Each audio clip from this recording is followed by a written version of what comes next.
आज की वीडियो में हम बात करेंगे संविधान के आर्टिकल 200 के बारे में, जिसकी की हेडिंग है assent to bills by governor, यानी राज्यपाल द्वारा विधेयकों पर अनुमति। यह बात तो आप अच्छी तरह से जानते हैं कि कोई भी जो बिल या विधेयक होता है वो केवल स्टेट लेजिस्लेचर यानी राज्य विधानमंडल से पास होते ही एक्ट या अधिनियम नहीं बन जाता, बल्कि इसके लिए राज्यपाल की जो असेंट या अनुमति है वह भी जरूरी होती है।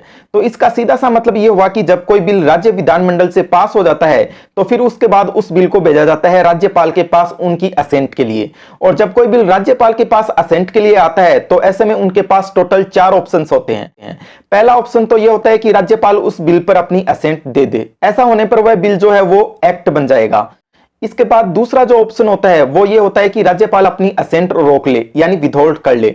इसको बोला जाता है एब्सोल्यूट वीटो यानी आत्यंतिक वीटो। इसके बाद तीसरा जो ऑप्शन होता है राज्यपाल के पास वो ये होता है कि वह बिल को प्रेसिडेंट के कंसीडरेशन के लिए रिजर्व यानी आरक्षित रख सकता है।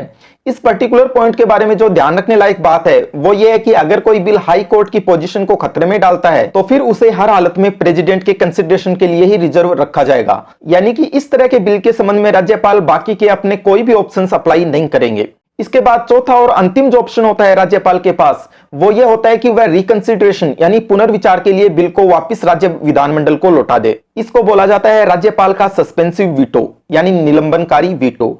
अब अगर राज्यपाल रिकंसिडरेशन के लिए कोई बिल राज्य विधानमंडल को वापस लौटाते हैं तो फिर राज्य विधानमंडल उस बिल पर पुनर्विचार करती है और पुनर्विचार के बाद में राज्य विधानमंडल अगर कोई अमेंडमेंट करके या बिना कोई अमेंडमेंट किए ही उस बिल को वापस राज्यपाल के पास भेजती है तो दूसरी बार राज्यपाल को बिल भेजने पर राज्यपाल को उस पर अपनी असेंट देनी ही पड़ेगी।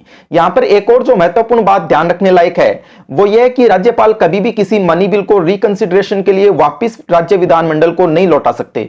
क्योंकि असल में जो मनी बिल होता है वह राज्यपाल की रिकमेंडेशन के बाद ही राज्य विधानमंडल में पेश किया जाता है।